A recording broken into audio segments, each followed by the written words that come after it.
हरे कृष्णा दोस्तों। आज का विषय है घमंड। आइए देखते हैं कैसे। एक बार की बात है, सम्राट अशोका अपने सेनापति के साथ अपने प्रजा का दौरा करने निकले। जब वो जा रहे थे, उन्होंने देखा कि एक बूढ़ी अम्मा घर घर भिक्षा मांग रही है। कोई उसे भिक्षा देता और कोई नहीं देता। ये देख सम्राट अशोका उस बूढ़ी अम्मा के पास गए और उन्होंने जो हीरे सोने के आभूषण अपने गले में पहन रखे थे, उसे उतार कर उस बूढ़ी अम्मा को दे दिया। वो बूढ़ी अम्मा बड़ी खुश हुई, अपने दोनों हाथ जोड़कर सम्राट अशोका का दिल से धन्यवाद करने लगी। तो सम्राट अशोका ने अपना सर उस बूढ़ी अम्मा के चरणों में रखा, उसे गले से लगाया और वहां से चलते बने।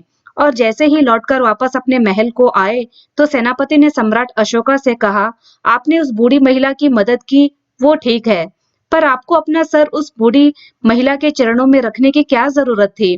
वो साधारण सी भिक्षु थी जो घर घर भिक्षा मांग रही थी, और आप राजा हो, सम्राट हो, आपको ऐसा नहीं करना चाहिए था। तब सम्राट ने कुछ नहीं कहा। दूसरे दिन अपने सेनापति को बुलाया और उसे एक थैला दिया। कहा, इसमें 3 चीजें हैं, तीनों तुम्हें बेचना है और खाली थैला वापस लाना है।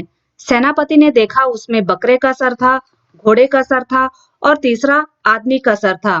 2 सर तो शाम तक बिक गए, लेकिन आदमी का सर किसी ने नहीं लिया। लोगों ने कहा, खोपड़ी हमारे किस काम की? अगर ये सर रख लिया तो लोग हमें दोषी समझेंगे, सोचेंगे कि हमने किसी को मार दिया। इसको वापस लेके जाओ। सेनापति को शाम तक समझ आ गया कि ये सर किसी काम का नहीं है, ये घमंड किसी काम का नहीं है। तो दोस्तों, आसमान में उड़ने वाला पक्षी भी शाम को वापस लौट जमीन पर अपने घोंसले में आता है। एक बार एक समुद्र था, उसे बड़ा घमंड था कि वो पूरी दुनिया को डुबा सकता है। इतने में एक तेल की बूंद आई और उस पर तैर कर निकल गई। समुद्र देखता रह गया। दोस्तों, कभी किसी चीज का घमंड आ जाए तो शमशान का एक चक्कर लगा लेना, तुमसे बेहतरीन लोग वहां राख बने पड़े हैं। दोस्तों, घमंड और पेट जब ये दोनों बढ़ते हैं, तब इंसान चाह कर भी किसी को गले नहीं लगा सकता।